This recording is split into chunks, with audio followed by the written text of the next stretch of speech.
Hello दोस्तों, मैं S के गुप्ता ओम साईराम कोचिंग सेंटर से आपका स्वागत और अभिनंदन करता हूं। बात करते हैं आज क्लास 7 त्रिभुज अभ्यास 5A। इसमें देखिए पहले क्वेश्चन में कहा है निम्नांकित यानी आकृति को देख करके 5 से 10 भुजा AC की माप होगी।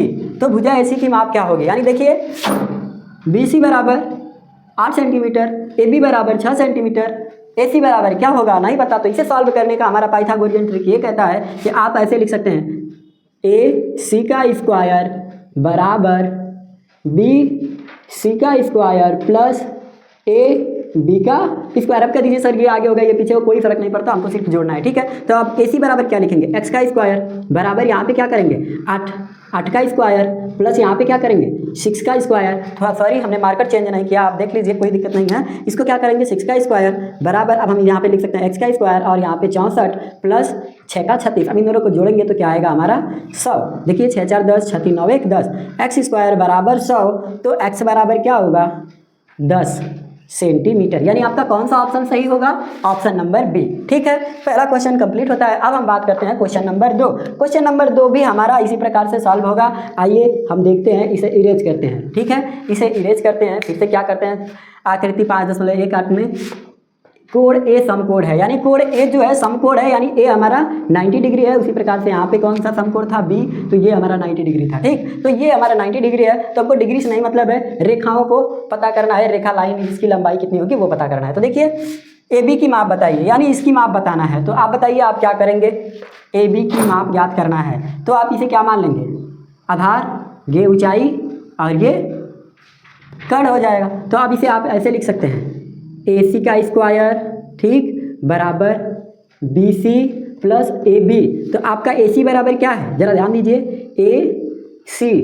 AC बराबर ये है तो 12 सेंटीमीटर प्लस यहाँ पे क्या करेंगे आप BC 13 का स्क्वायर प्लस AB x का स्क्वायर। अच्छा बताइए 12 का स्क्वायर कितना होता है? 144 बराबर आप क्या करेंगे 13 का स्क्वायर 169, फिर यहाँ पे क्या करेंगे प्लस x का स्क्वायर। अच्छा बताइए x का स्क्वायर है, इसको आप इधर लाएंगे, ठीक, या इनको बराबर करेंगे, इनको उधर लेकर जाएंगे, माइनस हो जाएगा 169 माइनस 144 बराबर x स्क्वायर। अच्छा बताइए इनको घटाएंगे तो क्या आएगा 5 और इनको घटाएंगे तो 2।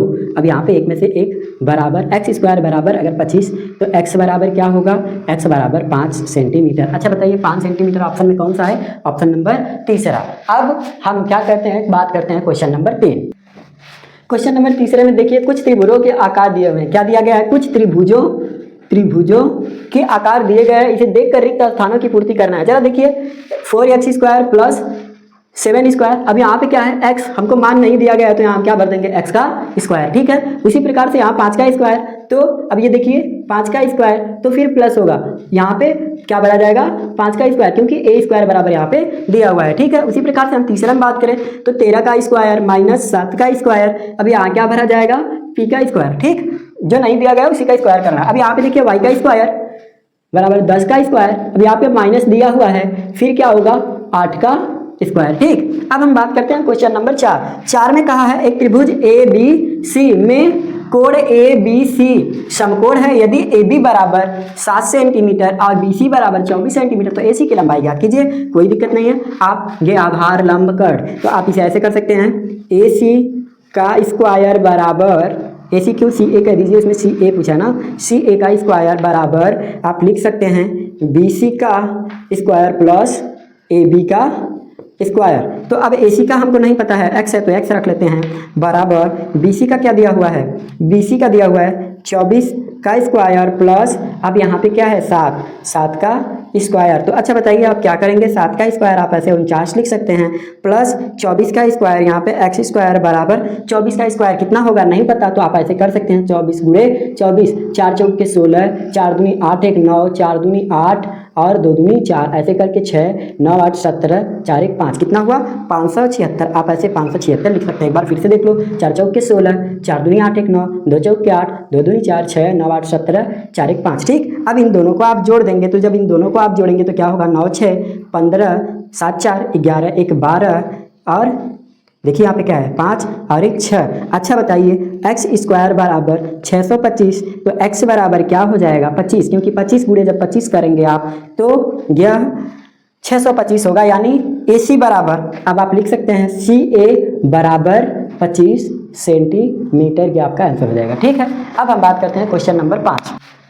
क्वेश्चन नंबर 5 में कहा गया है एक आयत के विकर्ण AC बराबर 20 सेंटीमीटर, आप देख सकते हैं AB बराबर 16 सेंटीमीटर, तो BC बराबर पता करना है। तो आप क्या कर सकते हैं, यहाँ लिख सकते हैं AC का स्क्वायर बराबर AB का स्क्वायर प्लस BC का स्क्वायर। तो आप क्या करेंगे, AC का स्क्वायर क्या है 20, 20 का स्क्वायर बराबर AB का स्क्वायर क्या है 16 का स्क्वायर प्लस क्या करेंगे x का स्क्वायर, या आप यहाँ x कर सकते हैं या फिर BC का स्क्वायर, दोनों में से कुछ भी कर लेंगे। ठीक है, तो अभी क्या होगा 20 का स्क्वायर 400 होगा बराबर 16 का स्क्वायर। अब 16 का स्क्वायर क्या होगा, ऐसे गुणा कर सकते हैं, 16 गुणे 16, 6 4 के 36, 6 के 6, 3 9, अब 16 के 16 बराबर 6 9 5 9 6 15 1 1 2, कितना आया 256। ठीक है, अब एक बार फिर देख सकते हैं 16 6 का 96, 16 के 16, 6 9 6 15 1 1 2, 156 प्लस BC का स्क्वायर। ठीक है, अब क्या करें, हम इसको इधर लाते हैं, क्या करते हैं इसको इधर लाते हैं, देखिए थोड़ा स्पेस कम है तो हम क्या करते हैं 400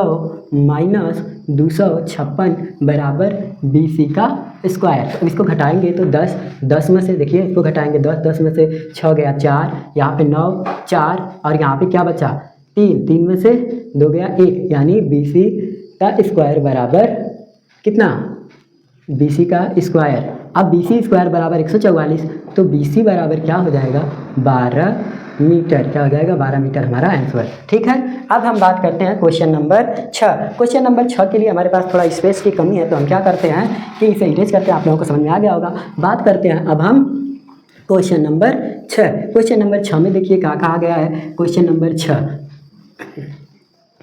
6 में कहा गया है 65 डेसीमीटर लंबी एक सीढ़ी है। तो मैं मान लेता हूँ ये हमारी क्या है 65 डेसीमीटर हमारी क्या है सीढ़ी है। ठीक है, को दीवार से 25 सेंटीमीटर हटाकर, मैं मान लेता हूँ दीवार है ये हमारी, ये क्या है हमारी दीवार है, से हटाकर 25 डेसीमीटर से हटा करके रखा गया है। ठीक, अब दीवार के आधार से सीढ़ी के ऊपरी सिरे की, यानी इनकी हमें क्या करना है लंबाई ज्ञात करना है। तो देखिए क्या कर सकते हैं, AC का स्क्वायर बराबर आधार AB का स्क्वायर, फिर क्या कर लेंगे प्लस BC का स्क्वायर। तो AC का स्क्वायर क्या है भैया 65, 65 का स्क्वायर बराबर क्या करेंगे 25 का स्क्वायर प्लस BC का स्क्वायर। तो अब इसको क्या कर सकते हैं हम 65 का स्क्वायर, आप 65 गुणे 65 कर सकते हैं, 50 25 5 6 का 30, 30 2 32, 6 5 30, 6 4 के 36, 3 39, ऐसे लिखेंगे 25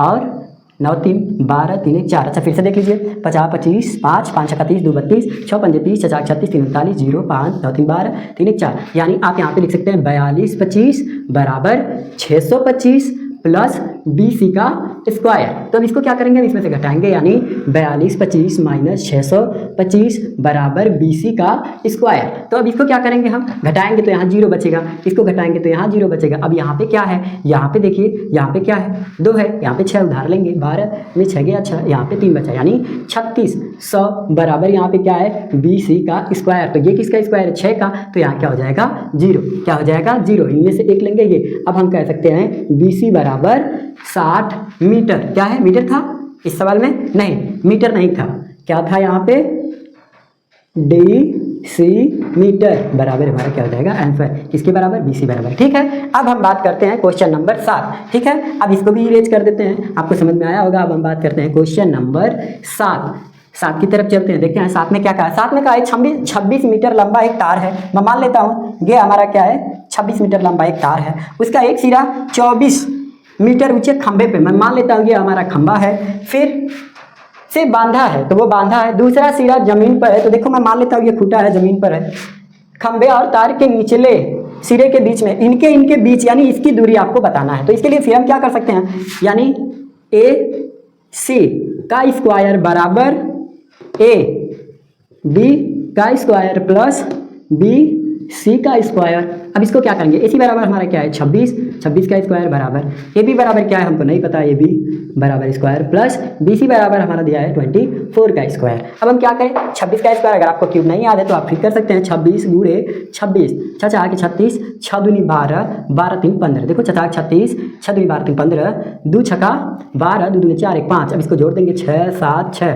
कितना आया, यहाँ पे आया 676 बराबर ए बी का स्क्वायर प्लस, अब बात करते हैं 24, तो 24 का स्क्वायर करने के लिए फिर आप क्या करेंगे 24 गुणे 24 बराबर 4 चौके 16, 4 दूनी 8 1 9, 2 चौके 8, 2 दूनी 4। अब इसको क्या करेंगे ऐसे 9 8 17, 4 1 5, कितना आया भैया हमारा आया 576।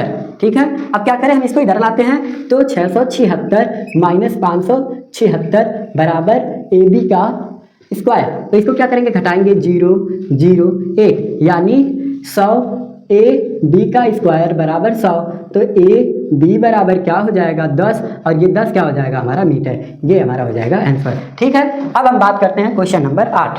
देखिए 8वें क्वेश्चन में कहा है निम्नलिखित पाइथागोरियन त्रिक को प्रत्येक में 3 पाइथागोरियन त्रिक बनाना है। आपको कुछ नहीं करना है, इसमें क्या करना है, एक तो ये दिया हुआ है 2 और बना लेना है। तो इसमें क्या करें 2 का गुणा कर दीजिए, 2 3 6, 2 चौके 8, 2 पंजे 10, ये भी इनका और इनका मान जो होगा हमेशा समान आएगा। फिर इसमें क्या करते हैं 3 का गुणा कर देते हैं, तो इसमें जब 3 का गुणा करेंगे तो 3 त्रिके 9, क्या करेंगे 3 त्रिके 9, फिर 3 चौके 12, 3 पचे 15, इनका मान भी क्या आएगा हमेशा समान आएगा। फिर हम बात करते हैं इसमें 2 का गुणा करेंगे 10, फिर 12 दूनी 24, 13 दूनी 26, इनका मान क्या आएगा समान आएगा। फिर इसी में 3 का गुणा करेंगे 3 पंजे 15, फिर 12 3 36, फिर 13 3 39, इनका मान भी क्या आएगा समान आएगा। आपको 3 3 बनाना है, देखिए 3 3 बनते चले जा रहे हैं। अगर और भी बनाना है तो 4 का गुणा कर दीजिए, 4 3 12, 4 चौके 16, 4 पंजे 20, 4 पचे 20, 12 चौके 48, 13 चौके 52। ठीक है, आपके ऊपर है आप कितना बनाए। इसमें क्या करें 2 से गुणा, 8 दूना 16, 15 दूना 30, 17 दूनी 34, फिर 3 से गुणा करो 8 में, 8 त्रिके 24, 15 3 45, 17 3 51। ठीक है, 4 से कर लो, 4 बटे 32, 15 चौके 60 और 17 चौके देखिए 17 पे 51, 17 चौके 68। ठीक, ये आपका इस प्रकार से बन जाएगा। उसी प्रकार से हम बात करते हैं क्वेश्चन नंबर 9। इसमें क्या है पाइथागोरियन त्रिक है, इसे छाट कर लिखिए। इसको कैसे कर सकते हैं, जो सबसे बड़ी संख्या है उसको हम यहाँ पे कर सकते हैं इसका स्क्वायर, फिर प्लस 5 का स्क्वायर, फिर प्लस 12 का स्क्वायर, 13 का स्क्वायर 169 बराबर 5 का स्क्वायर 25 प्लस 144, 12 का स्क्वायर 144। अब इनको जोड़ो, 5 4 9, 4 2 6, 1 1 1 बराबर। अब ये दोनों चीज़ें देखो क्या है बराबर है, इसका मतलब हमारा ये पाइथागोरियन त्रिक है। उसी प्रकार से हम इसको सॉल्व करेंगे। जब इसको सॉल्व करेंगे तो यहाँ 15 करेंगे, 15 का स्क्वायर बराबर 7 का स्क्वायर प्लस 8 का स्क्वायर। तो 15 का स्क्वायर कितना होता है अगर नहीं पता तो 15 गुणे 15 आप कर सकते हैं, 15 50 25, 5 के 5 2 7, फिर 15। अब इसको जोड़ दे, 5 7 5 12 और 1 1 2, यानी कितना हो जाएगा 225। अब बराबर 7 का स्क्वायर 49, 8 का स्क्वायर 64। अब देखो इनको जोड़ो, क्या हो जाएगा 8 का स्क्वायर 64, 7 का स्क्वायर 49। अब इन दोनों को देखो, 7 9 4 13, 6 4 10 और 10 1 11। क्या ये दोनों बराबर हैं, देख लीजिए संख्याएं सही है। क्वेश्चन में क्या है संख्याएं बराबर है, यहाँ पे 15 है, क्वेश्चन में देखिए यहाँ पे 15 है। अब देखिए 225 बराबर 113, क्या ये दोनों बराबर हैं, नहीं। जब ये दोनों बराबर है तो ये हमारा पाइथागोरियन त्रिक नहीं है। ठीक, उसी प्रकार से हम इसको चेक करते हैं। सबसे बड़ा कौन है, 8 का स्क्वायर प्लस 6 का स्क्वायर प्लस 6 का स्क्वायर प्लस 7 का स्क्वायर, यानी 7 का स्क्वायर 49, 6 का स्क्वायर 36 प्लस 8 का स्क्वायर 64 बराबर 9 6 15 के 5 4 3 7 1 8। अब यहाँ पे 64 bराबर। क्या ये दोनों बराबर है, नहीं। तो ये भी हमारा पाइथागोरियन त्रिक नहीं है। अब हम बात करते हैं चौथे की। इसको देखते हैं सबसे बड़ा कौन सा है, 17 का स्क्वायर बराबर 15 का स्क्वायर प्लस 8 का स्क्वायर। अच्छा बताइए 17 का स्क्वायर क्या होगा। 17 का स्क्वायर अभी किया गया था जस्ट इसके पिछले वाले सवाल में, तो नहीं पता है तो आइए कर लेते हैं। 17 गुणे 17 7 7 49, 7 के 7 4 11 17। क्या होगा 17, देखिए 9 7 1 8 1 1 2, कितना आया 17 का स्क्वायर 289 बराबर 15 का स्क्वायर अभी आप किए थे 125 225, क्या है 225 प्लस 64। अब इनको जोड़िए, 5 4 9 6 2 8 और यहाँ पे 2। अब ये देखिए 289 बराबर 289, इसका मतलब ये हमारा पाइथागोरियन ट्रिक है। अब हम बात करते हैं 5 भी देख लीजिए यहीं पर है 3। अब हम इसको 5 को कर लेते हैं यहाँ पे स्क्वायर बराबर 3 का स्क्वायर प्लस क्या कर ले 4 का स्क्वायर, 5 का स्क्वायर 25 बराबर 3 का स्क्वायर 9 प्लस 16, 25 बराबर 16, 9 जोड़ेंगे तो 25, इसका मतलब ये दोनों भी बराबर है, तो इसका मतलब ये हमारा पाइथागोरियन ट्रिक है। यानी पहला है, चौथा है, पांचवा है, बाकी दूसरा तीसरा हमारा पाइथागोरियन ट्रिक नहीं है। अब बात करते हैं लास्ट क्वेश्चन। लास्ट क्वेश्चन में कहा यदि सत्यापन कीजिए यदि कोई n विषम संख्या हो, तो अब यहाँ पे विषम संख्या हो तो आप कोई भी विषम संख्या मान सकते हैं। क्या मान सकते हैं? विषम संख्या बराबर होता है 3, 5, 7, 9 डैश डैश ना। तो हम इसमें क्या मान लेते हैं? कुछ भी मान लेते हैं n बराबर 5 विषम संख्या है, तो अब इसको हम मान कर रख रहे हैं। तो यहाँ पे देखिए n दिया है, क्या दिया है? n का मान क्या हो जाएगा? n का मान हम इसे क्या करते हैं? ऊपर वाले सवाल को मिटा करके यही तो सवाल करते हैं ना। अब इसे हमको सत्यापित करना है तो हम क्या करते हैं? इसे सत्यापित करते हैं। देखिए n का मान दिया है 5, ठीक है। n का मान क्या दिया है? 5। फिर क्या दिया है? n क्या दिया है? n स्क्वायर माइनस 1/2, ठीक। फिर क्या दिया है? n का मान क्या हो जाएगा? 5। फिर n दिया है n स्क्वायर प्लस 1/2। अच्छा बताइए यहाँ पे n बराबर 5, यानी आपको पहली संख्या 5 मिल गई। दूसरी संख्या 50, 25 माइनस 1/2। तीसरी संख्या 50, 25 प्लस 1/2। अब इसको सॉल्व करेंगे तो ये हो जाएगा 24/2, ये हो जाएगा 26/2 और यहाँ पे एक संख्या 5। अब इसको काटेंगे तो यहाँ आएगा 12, यहाँ आएगा 13, ठीक। तो अब इसको क्या कर सकते हैं? हम ऐसे लिख सकते हैं 5, 12, 13, ये तीनों संख्याएं आपकी मिल गई। अब इसे क्या करना है? सिद्ध करना है ये पाइथागोरियन ट्रिक है अथवा नहीं। तो सबसे बड़ी क्या है? 13। फिर 13 के बाद आप यहाँ पे ऐसे 13 का स्क्वायर प्लस 12 का स्क्वायर प्लस 5 का स्क्वायर ऐसे कर सकते हैं। तो फिर 13 का स्क्वायर 169 बराबर 12 का स्क्वायर 144 प्लस 50, 25। अब क्या है? इन दोनों को जोड़िए, 5 4 9, 4 2 6 और 1 और 169। इसका मतलब ये हमारा पाइथागोरियन ट्रिक है, इसे सत्यापित किया जा सकता है। अगर आपको वीडियो अच्छा लगा हो, समझ में आया हो तो अपने दोस्तों को शेयर करें एंड लाइक करें, चैनल को सब्सक्राइब करें। धन्यवाद।